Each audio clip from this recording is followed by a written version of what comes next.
शुरू करते हैं सुपरफास्ट खबरों का सिलसिला। भारत और चीन के बीच आज 10वें राउंड की कोर कमांडर स्तर की बैठक होगी। मोल्डो में सुबह 10 बजे ये बैठक होगी।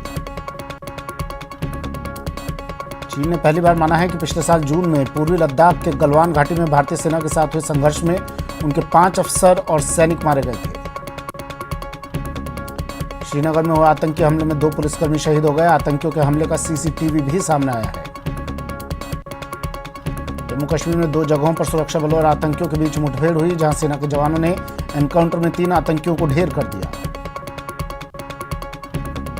9 साल के लंबे इंतजार के बाद जयपुर में 7 पाक विस्थापितों की हिंदुस्तान की नागरिकता मिल गई। जयपुर जिला कलेक्टर अंतर सिंह नेहरा ने इन्हें नागरिकता का प्रमाण पत्र सौंपा।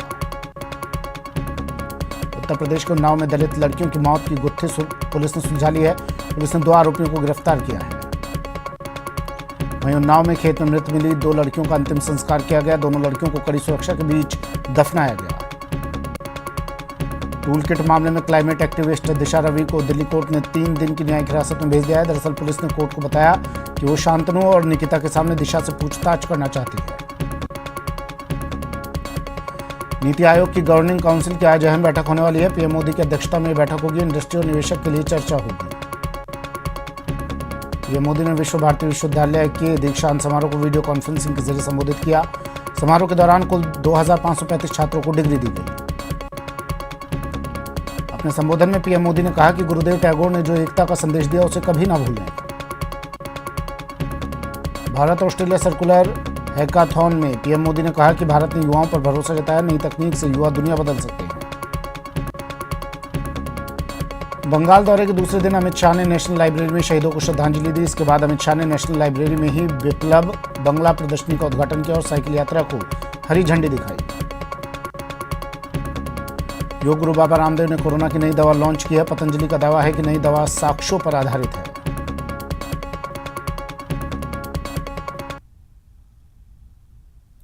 कृषि बिलों के विरोध में कांग्रेस आज पदयात्रा निकालेगी। प्रदेश के 33 जिलों में कांग्रेस पदयात्रा निकालेगी।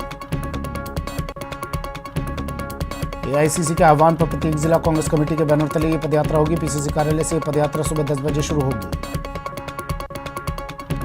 जयपुर में होने वाली पदयात्रा में मुख्यमंत्री अशोक गहलोत शामिल होंगे। सीएम के साथ पीसीसी चीफ डोटासरा, खाचरियावास और जयपुर शहर के सभी विधायक और विधायक उम्मीदवार मौजूद रहेंगे। पंचायती राज विभाग में 9000 एलडीसी को जल्द प्रमोशन मिलेगा। सीएम ने वरिष्ठता निर्धारित करने और पदोन्नति प्रक्रिया शुरू करने के प्रस्ताव को मंजूरी दी। सीएम गहलोत ने वीसी के जरिए सुजानगढ़ को 284 लाख की सौगात दी। चूरू में प्रभारी मंत्री भंवर सिंह भाटी राजीव गांधी जन सुविधा केंद्र में सीएम के लोकार्पण कार्यक्रम को सुना। राज्य सरकार ने राजसमंद के रेलमगरा उपखंड में कई विकास कार्यों को लेकर वर्चुअल घोषणाएं की। इस मौके पर आयोजित विवेकानंद मॉडल स्कूल में समारोह आयोजित हुआ। सीएम अशोक गहलोत ने सीएमआर से वीडियो कॉन्फ्रेंसिंग के जरिए उपचुनाव वाले क्षेत्रों के लिए 157 करोड़ की विभिन्न योजनाओं का वर्चुअल लोकार्पण और शिलान्यास किया। जयपुर में बीजेपी कार्यालय में पार्टी के सभी मोर्चे की एक साथ बैठक हुई। बैठक की अध्यक्षता प्रदेश अध्यक्ष सतीश पूनिया ने की। अलवर में बीजेपी की ओर से मंडल स्तरीय प्रशिक्षण शिविर आयोजित किए जाएंगे। 22 फरवरी से 10 मार्च तक ये शिविर लगाए जाएंगे। दौसा से बीजेपी के सांसद जसकौर मीणा ने कहा कि राजस्थान में बीजेपी का सीएम का चेहरा कौन होगा, ये राष्ट्रीय नेतृत्व फैसला करेगा। राजस्थान हाईकोर्ट ने तृतीय श्रेणी शिक्षक भर्ती में विशेष शिक्षकों के शेष पदों पर नियुक्ति के आदेश दिए। कोर्ट ने सरकार को रिक्त पदों पर 8 सप्ताह के भीतर नियुक्ति के आदेश दिए। राष्ट्रीय मानवाधिकार आयोग ने कोटा में एक छात्र की हुई मौत मामले में सख्त एक्शन लिया है। आयोग ने राज्य सरकार को निर्देश दिए कि मृतक छात्र के परिजनों को 2 लाख रुपए की राहत राशि दी जाए। जालौर में ग्रेनाइट प्रोसेसिंग को लेकर हाईकोर्ट ने राज्य सरकार और रीको को नोटिस भेजकर जवाब तलब किया है। सुजानगढ़ की नगर परिषद की बजट बैठक का आयोजन किया गया। बैठक में बजट पढ़े जाने से पहले विपक्ष के सदस्य जानकारी छुपाने का आरोप लगाते हुए वॉकआउट कर गए। कोटा के जगतपुरी में स्पीकर ओम बिरला ने जन सुनवाई की और मौके पर ही समस्याओं का समाधान किया। पूर्व मुख्यमंत्री वसुंधरा राजे की ओर से अजमेर में ख्वाजा मोइनुद्दीन हसन चिश्ती के 809वें उर्स पर मखमली चादर और अकीदत के फूल पेश किए गए। आईएफए ने पोखरण फायरिंग रेंज में दुश्मन के टैंक उड़ाने में सबसे कारगर मानी जाने वाली मिसाइल हेलिना के लेटेस्ट वर्जन ध्रुवास्त्र का सफल परीक्षण किया। भीलवाड़ा में मारपीट का एक वीडियो वायरल हो रहा है। सिगरेट के पैसे मांगने पर 4 लोगों ने दुकानदार की बेरहमी से पिटाई कर दी। वीडियो कालियास गांव का बताया जा रहा है। पुलिस ने आरोपियों के खिलाफ मामला दर्ज कर जांच शुरू कर दी है। कोटा की ग्रामीण की कनवास थाना पुलिस और डीएसटी ने बड़ी कार्रवाई करते हुए 75 लाख रुपए की नकदी बरामद की। नकदी स्विफ्ट डिजायर कार से बरामद की है। कार के ड्राइवर को पुलिस ने हिरासत में ले लिया है। जोधपुर में चोरी की कार लेकर फरार हो रहा युवक गाड़ी लेकर पुलिया के नीचे गिर गया। हादसे में चोर घायल हो गया। पुलिस ने चोर को हिरासत में ले लिया है। राजसमंद के धर्मनगरी नाथद्वारा में 2 पक्षों में विवाद के बाद जमकर मारपीट हुई। सूचना के बाद पुलिस ने वहां भारी संख्या में सुरक्षा बलों को तैनात कर दिया और मामले की जांच में जुट गई है। धौलपुर पुलिस ने कुख्यात दस्यु मुकेश ठाकुर गैंग के 4 बदमाशों को गिरफ्तार किया। बदमाशों के कब्जे से पुलिस ने हथियार बरामद किए हैं। कोटा की रेलवे पुलिस ने हत्या के प्रयास मामले में 3 साल से फरार चल रहे आरोपी को गिरफ्तार किया। आरोपी पर 5000 का इनाम था। करौली में हिंडौन सदर थाना पुलिस ने 15 लोगों को जुआ खेलते हुए गिरफ्तार कर लिया। पुलिस ने आरोपियों के कब्जे से 2,96,190 रुपए भी जब्त किए। कोटा की कैथून पुलिस ने 2 गौ तस्करों को गिरफ्तार किया। दोनों के कब्जे से 12 गौवंश बरामद हुए। कोटा की कैथूनी पोल पुलिस बाइक चोरी की वारदात का खुलासा करते हुए 3 बदमाशों को गिरफ्तार किया है। सीसीटीवी के आधार पर पुलिस ने गिरफ्तारी की। कोटा पुलिस ने 60 ग्राम चरस के साथ एक आरोपी को गिरफ्तार किया। मुखबिर की सूचना पर पुलिस ने कार्रवाई की। चूरू के सुजानगढ़ थाना के गुलेरिया गांव में दहेज के लिए नवविवाहिता के दोनों हाथ तोड़ने का मामला प्रकाश में आया। पीड़ित ने एसपी से न्याय की गुहार लगाई। उदयपुर के गोगुंदा में 3 लूट की वारदात सामने आई। तीनों ही वारदातों में आरोपियों ने दुपहिया वाहन चालकों को निशाना बनाया। टोंक के चिरोंज गांव में नाता प्रथा को लेकर हुए विवाद में एक व्यक्ति ने 2 महिलाओं पर हथियार से हमला कर दिया, जिसे बाद में पुलिस ने गिरफ्तार भी कर लिया। डूंगरपुर की कुआं थाना पुलिस ने चीखली सालेड़ा मार्ग पर डीजल से भरा एक अवैध टैंकर पकड़ा। अलवर के एनईबी इलाके में एक व्यक्ति ने अज्ञात कारणों के चलते फांसी लगाकर आत्महत्या कर ली। चित्तौड़गढ़ की कपासन थाना पुलिस की ओर से 2 दिन पहले पकड़ी 2.25 किलो अफीम के मामले में ग्रामीणों ने पुलिस कार्रवाई पर सवाल उठाए हैं। अलवर में मालगाड़ी की चपेट में आने से एक बुजुर्ग की मौत हो गई। पोस्टमार्टम कराने के बाद बुजुर्ग का शव परिजनों को सुपुर्द कर दिया। बारह में बिजली चोरी के खिलाफ बड़ी कार्रवाई करते हुए 1,87,00,000 का वीसीआर भरा गया है। किशनगंज के मिसाई रोड पर स्थित स्टोन क्रशर पर यह कार्रवाई की गई। बूंदी के कुवारती कृषि उपज मंडी में एक आड़तिया के द्वारा किसान की बगैर मर्जी के उसका 65 बोरी धान बेच दिए जाने का मामला सामने आया है।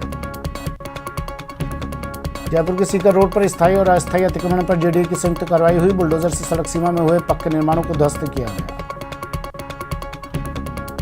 जयपुर के सर्किल इलाके में रेस्टोरेंट में आग लगने से हड़कंप मच गया। दमकल की मदद से आग पर काबू पाया गया। दौसा के मेहंदीपुर बालाजी में एक पार्किंग में भीषण आग लग गई, जिसमें 2 कार और एक बाइक जलकर खाक हो गए। अलवर के बबेरा में कड़बी में आग लगने से सैकड़ों कड़बी राख हो गई। दमकल की मदद से आग पर काबू पाया गया। चूरू के सादुलपुर तहसील में एक मालगाड़ी ट्रेन ने ट्रैक्टर ट्रॉली को टक्कर मार दी। टक्कर से ट्रॉली के परखच्चे उड़ गए। पटरी को क्रॉस करते समय हादसा हुआ। दौसा के नेशनल हाईवे 21 पर ट्रैक्टर और बाइक की टक्कर हो गई। हादसे में पति और पत्नी की मौत हो गई। सिरोही के शिवगंज स्थित सुमेरपुर बॉर्डर पर कंटेनर की चपेट में आने से एक बाइक सवार की मौत हो गई। चूरू के सुजानगढ़ में 67 दिन से किसानों का धरना जारी है। शुक्रवार को किसानों ने राष्ट्रपति के नाम ज्ञापन दिया। सांसद किरोड़ी लाल मीणा के साथ निकलने वाली बेरोजगारों की रैली स्थगित होगी। राज्यसभा सांसद किरोड़ी लाल मीणा के नेतृत्व में रैली निकाली जानी थी। कृषि कानूनों के खिलाफ आंदोलन कर रहे किसानों ने संयुक्त किसान मोर्चा के बैनर तले हनुमानगढ़ में किसान महापंचायत का आयोजन किया। 26 जनवरी को दिल्ली में निकाली गई ट्रैक्टर रैली में श्रीगंगानगर जिले के किसान युवक की मौत हो गई। इस दौरान संयुक्त किसान मोर्चा ने 21 फरवरी को श्रद्धांजलि सभा कार्यक्रम रखी। सीकर सांसद सुमेधानंद सरस्वती के किसान आंदोलन को लेकर दिए बयान का विरोध बढ़ता जा रहा है। रशीदपुरा टोल बूथ पर किसानों ने सांसद के खिलाफ जमकर नारेबाजी की। कोटा में कांग्रेस कार्यकर्ताओं ने अपने हाथों में तख्तियां लेकर पेट्रोल डीजल पर बढ़े दामों का विरोध किया।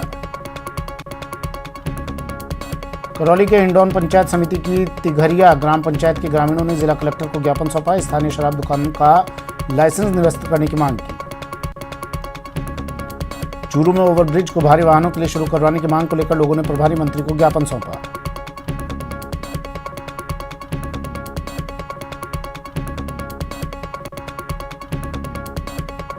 अलवर में टैक्सी यूनियन की ओर से कलेक्टर को टैक्सी स्टैंड नहीं हटाने को लेकर ज्ञापन सौंपा गया। डूंगरपुर में 1.5 महीने पहले युवक का शव मिलने के मामले में परिजनों ने कलेक्ट्रेट पर प्रदर्शन किया और पुलिस पर कोताही बरतने का आरोप लगाया। पीसीसी चीफ गोविंद सिंह डोटासरा सीकर दौरे पर रहे, जहां उन्होंने नए पालिका अध्यक्ष मुस्तफा कुरैशी और पालिका उपाध्यक्ष बनवारी लाल पांडे को पदभार ग्रहण करवाया। मुख्य सचिव निरंजन आर्य ने मुख्यमंत्री की महत्वाकांक्षी योजनाओं की प्रगति की समीक्षा बैठक की। पोर्टल पर विभागों को ऑनलाइन करने में ही हो रही देरी पर नाराजगी जाहिर की। सिरोही जिले के प्रभारी मंत्री प्रमोद जैन भाया और सिरोही शिवगंज विधायक संयम लोढ़ा ने कलेक्ट्रेट परिसर में नए तहसील कार्यालय भवन का लोकार्पण किया। हिंडौन एसडीएम और तहसीलदार ने हिंडौन के सरकारी कार्यालयों का औचक निरीक्षण किया। इस दौरान गैर हाजिर मिले कई कर्मचारियों को नोटिस जारी किए गए। कोटा एसडीएम राजेश डागा ने कनवास उपखंड क्षेत्र में स्वास्थ्य विभाग और ग्राम पंचायत कार्यालय का औचक निरीक्षण किया। निरीक्षण के दौरान कार्यालयों में कार्यरत स्टाफ ड्यूटी से गायब मिला। चूरू में तारानगर कस्बे के इंद्रलोक भवन में पंचायत समिति के वार्ड पंचों की 1 दिवसीय कार्यशाला हुई, जिसमें ग्राम विकास और योजनाओं की जानकारी दी गई। झुंझुनू के नवलगढ़ में राजस्थान पंचायती राज आमुखीकरण प्रशिक्षण अंतर्गत राष्ट्रीय स्वराज अभियान के तहत कार्यक्रम का आयोजन किया गया। धौलपुर पुलिस लाइन में सर्व समाज के युवाओं की ओर से एसपी केशर सिंह शेखावत सहित पुलिसकर्मियों का साफा और माला पहनाकर सम्मान किया गया। बीकानेर के पीबीएम अस्पताल की जर्जर हालत से हादसे की आशंका बनी रहती है, तो अस्पताल में गंदगी की वजह से आने वाले मरीजों को परेशानी का सामना करना पड़ रहा है। भरतपुर के 288वें स्थापना दिवस के अवसर पर लोहागढ़ विकास परिषद ने महाराजा सूरजमल की प्रतिमा पर पुष्पांजलि अर्पित कर उन्हें नमन किया। भरतपुर के वैर में बार एसोसिएशन की कार्यकारिणी के अध्यक्ष और कोषाध्यक्ष पद का चुनाव संपन्न हुआ, जिसमें अध्यक्ष पद पर नवनीत चौधरी और कोषाध्यक्ष पद पर धर्मवीर चौधरी निर्वाचित हुए। डूंगरपुर नगर परिषद की साधारण सभा की बैठक हुई। बैठक की अध्यक्षता नवनिर्वाचित सभापति अमृतलाल कलासुआ ने की। अलवर के टारना सैनिक छावनी में सेना की दक्षिण पश्चिम कमान का अलंकरण समारोह आयोजित किया गया। लेफ्टिनेंट जनरल आलोक क्लेर ने सेनानियों को वीरता पदक और यूनिटों को प्रशंसा पत्र देकर सम्मानित किया। बीकानेर में सिंधी समाज की ओर से क्रिकेट प्रतियोगिता का शुभारंभ किया गया। रेलवे ग्राउंड पर क्रिकेट प्रतियोगिता के मुकाबले खेले जाएंगे। प्रतियोगिता का समापन 25 फरवरी को होगा। उदयपुर की जलबुर्ज इलाके में पैंथर का जोड़ा एक शावक के साथ नजर आया, जिससे इलाके में दहशत का माहौल है। वक्त एक ब्रेक का है, जल्द हाजिर होंगे।